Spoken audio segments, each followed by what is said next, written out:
Hey everyone, thanks so much for joining me on the Slice of Healthcare podcast. I'm your host, Jared Taylor. Joining me today is the founder and CEO at Brightside Health, Brad Kittredge. Brad, how are you? I'm doing great. Good to see you again, Jared. Excited, yeah. For the audience, they don't know, we just saw each other at the health conference in Vegas, and this is the probably quickest turnaround to meeting someone again in person to recording an episode. So we already had this plan before the conference, though, so it just worked out this way. That's right. That's right. But yeah, most of us are a little tired after that conference and all the talking we did because there were just so many interesting people there. But great to be continuing the dialogue. Well, on today's episode, we'd love to kick off since this is your first time on the show. I know the audience would love to hear more about your background, and then we'll dive into some more topics around Brightside Health. All right. Yeah. I got interested in digital health, I think, like a lot of people, out of personal experience. And my experience was that when I was in my late 20s, uh, almost overnight, I had to use the healthcare system pretty intensively for the first time. And unfortunately, I had a really hard time finding the right providers and navigating between providers, even getting my own data from the health system that I was being seen at. And it was a really terrible feeling. I felt really unempowered and honestly a little bit scared. Um, my reaction to that was to go online and to try to find tools and resources so that I could do something myself. I realized that I was the most motivated to actually solve my own problem. But just to date myself a little bit, this was back in 2007. And at that time, there were very few digital health companies. We hadn't even named the space digital health yet. All I was able to find were Yahoo groups where people were sharing information and trying to help each other. What I found at that point were a number of things that were helpful to me, but mostly millions of other people like me. And so I got really inspired by the sort of early rise of consumerism in healthcare and really wanted to be part of that, wanted to help build tools to allow people to better manage their health and their healthcare. And it's been a really fun and exciting journey from being very early in the space, building some of the experiences at Jawbone for the first wearables, helping to build the product at 23andMe, as well as take that product through the FDA. And now being able to build Brightside. My focus and my priority is really, of course, including consumerism, but also expanding that aperture to really make sure that we're building healthcare grade solutions. I fundamentally believe that that's the way that we're going to change healthcare, is not just with outside in disruption, but understanding the way healthcare is delivered and paid for and regulated, and adding consumerism in there, and using digital to actually raise the quality bar in healthcare. Thanks so much for the intro, Brad. Yeah, it's love your background and love what you're building at Brightside Health. I know most of our audience is familiar with the company, and we had your chief medical officer on a number of years ago. But I would love to focus in on if you give us a quick overview of the company, because I think that was 2 years ago last Yeah. time we had someone from your team on. So we'd love to hear where you're at today. Yeah, we kind of measure life in digital health in dog years. So 2 years is really a long time. Um, we are a national telepsychiatry platform. So we offer treatment for the full range of mood and anxiety disorders using medication management and evidence-based therapy. We operate in all 50 states and DC. We accept health insurance, so we have national relationships with Cigna, Aetna, and United Healthcare, as well as a number of regional Blues plans. And we have a particular both emphasis and competency that's really unique in the market, in that we're really good at treating the hardest cases. So about 4 out of 5 of our members start with moderately severe or severe depression or anxiety. Almost half start with suicidal ideation.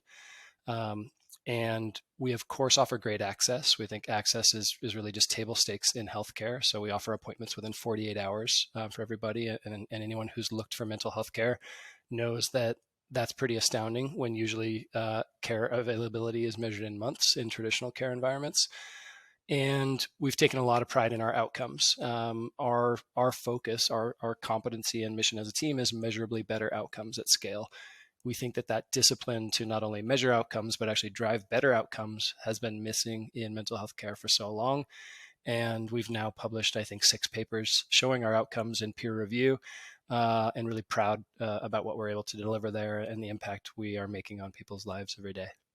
I'd love to learn more about the peer review studies. So can you tell the audience what you believe is the importance of these peer review studies?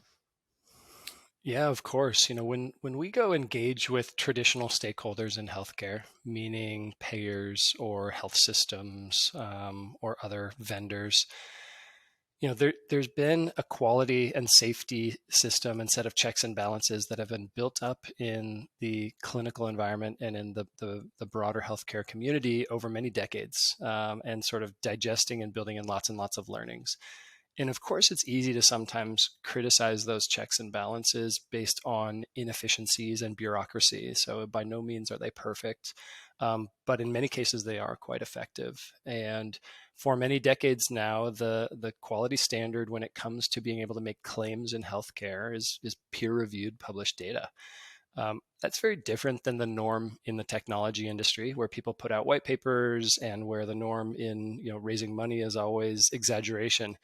And so, healthcare and healthcare relationships are built on trust. And the way to establish and build trust in this case, particularly as a new kind of company operating in a traditional industry, is to follow the norm and to show that we can actually meet and exceed the standards that they're accustomed to. Just because we're taking a different approach using technology and data in novel ways, it doesn't mean that we're not subject to the same requirements that every other healthcare player plays by. So we've really embraced that and said, as a provider, we need to stand behind our data. We should go celebrate it, and it needs to stand up to that scrutiny in order for us to be successful. So we're really proud of what we've been able to show there, including comparing our outcomes against one of the best health systems in the US, that we were able to publish and show that we had 50% better rates of remission and treatment response in a matched cohort with thousands of patients.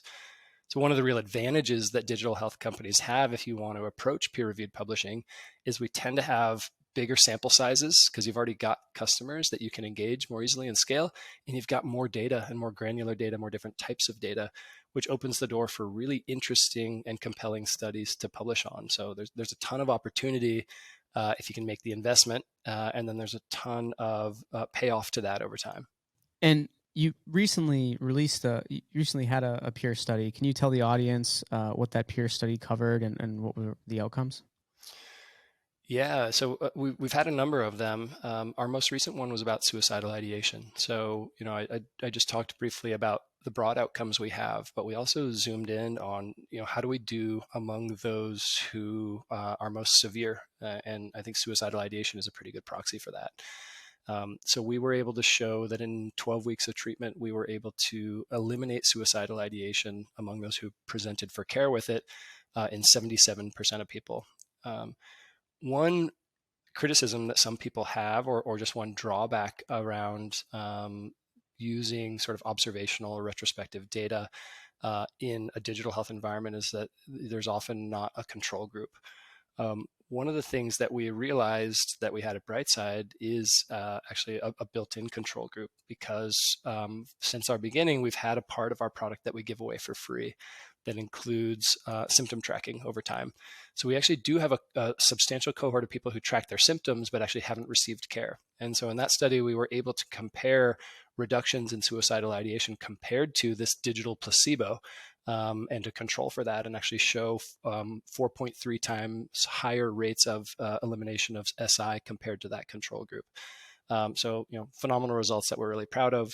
We've also shown that we have equal results in a senior population to our broad population. So, there's always a lot of questions about whether seniors can use and benefit from telehealth and technology tools, and great results there. We've also got some really exciting papers in review right now and coming out soon. Look forward to checking more of these out. We should, I don't know, maybe we can add a link to one of the most recent ones if you're willing to share. Absolutely, yeah. Let's put those in the show notes. Sweet. One of the things that you and I wanted to talk about too is, we both had a good time at the health conference, met a lot of great people. giving them a quick shout out. So would love to hear your initial thoughts on Health 2022, since it's super fresh in your mind too. And I'd love to give some of my thoughts as well. Yeah, absolutely. I'll preface it by saying I've never really been a person who loves conferences, and I've always been a little hesitant to go, in part because I'm an introvert. But I honestly, when I got to health, I had a huge smile on my face. I didn't do a lot of thinking about what to expect. I hadn't prepared myself, and the scale of it and the like energy of it just like hits you as you walk in. There are so many people and so many like lights and sounds, and you walk through this tunnel with these massive screens. And I honestly got chills walking in, and I was like, wow, digital health has arrived. You know, going back to that time in 2007 when I got inspired to try to start building digital health solutions, when we were rubbing two sticks together. Um, this industry has really reached a tipping point and is really sort of becoming a strong center of gravity in healthcare. So seeing all these amazing companies, all this energy, and just a phenomenally produced conference that just frankly felt like really professional, it made me really feel like digital health has arrived, and was able to just bump into so many old friends and colleagues and collaborators, as well as meet a bunch of new, smart, interesting, innovative companies. And so, as a conference doubter, I was a real convert and just had a phenomenal time. Yeah, it was a ton of fun. There was good content.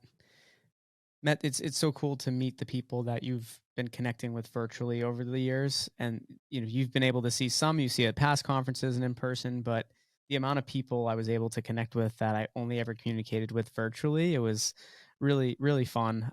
Made a lot of great connections and had a lot of awesome conversations. Mentally though, right, it's exhausting when you when you get out of this. Overslept. That never happens to me. I was on West Coast time too, right? I'm on That's the right. East Coast, so I did not oversleep. If this was Vegas, I was really good. But it was a good event. I'm excited for next year. People will find this funny, but usually um, it's around the November time, and my sister is getting married next year, and I was very worried that I would have to miss next year because of her wedding. A lot of people say that's a no brainer. No, of course I was going to miss it if it was my sister's wedding, but yeah, I think it's going to be in October, so we're solid. Great. We're Yeah, I solid. mean, Yeah, we got to see if the venue can still hold them next year. They might have to size up with the amount of interest there's been. yeah. It was I think right around 10,000 people. That's Yeah, crazy. yeah, Yeah. phenomenal. My last question for you, Brad, is I love to always get our guests' opinions on what does the future look like in their particular space. So I ask you, what does the future of mental health look like through your lens? Yeah. Well, it's such a fun and interesting question for those of us who like to think about the space. And obviously, there are a lot of angles you can go with there. I'll give a couple of sort of building blocks in the way that I think about it. One is, I think that from roughly 2010 to 2020 was kind of V1 of telehealth, where we had the emergence of some of the sort of early telemedicine platforms like Teladoc, who did a lot of great work to help sort of standardize and make people familiar with and comfortable with remotely driven care.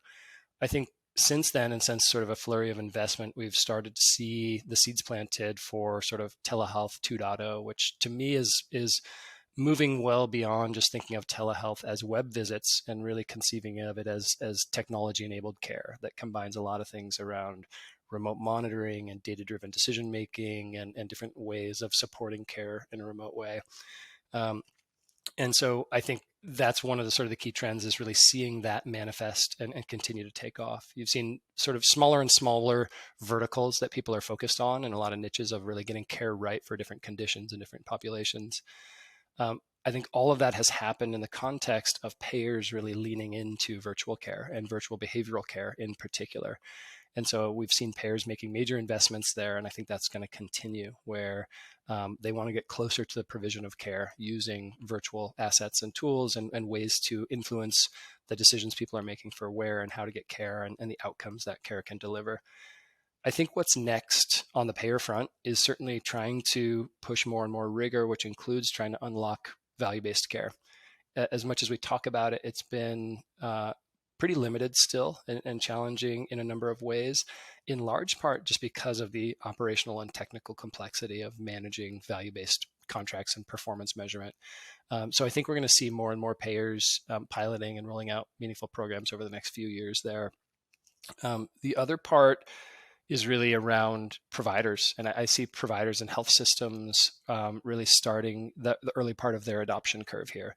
In many cases, health systems might see tele, virtual care solutions as competitive, right, and taking patient volume away from them. But I think they're starting to realize that it's inevitable, and that rather than compete, there are a lot of opportunities to collaborate. In behavioral health, that's a big point for us and a big opportunity, where if you go to any local health system, you're likely to see a 6-month wait or more for an outpatient psychiatry appointment. So there are a lot of service lines where health systems are struggling and where there are opportunities to partner and do better. So we're seeing a sort of a new type of thinking there. And what I think is cool about it is it's going to be some interesting models in the convergence of traditional brick and mortar care with virtual care.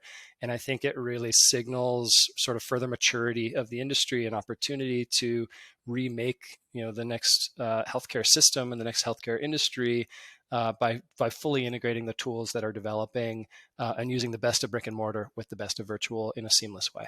It'll be exciting to see how everything plays out. But from following you, in the early days of Brightside Health and seeing where the company has been today, you're pretty good with the predictions and thinking ahead in this space. So excited to see what happens. I'm going to keep asking you that every time you come on too, because the future can change, right? So that's right. It's a moving target every time. And the one thing that I did that I believed then, and I continue to believe very vehemently, is that quality is what's going to change the industry, right?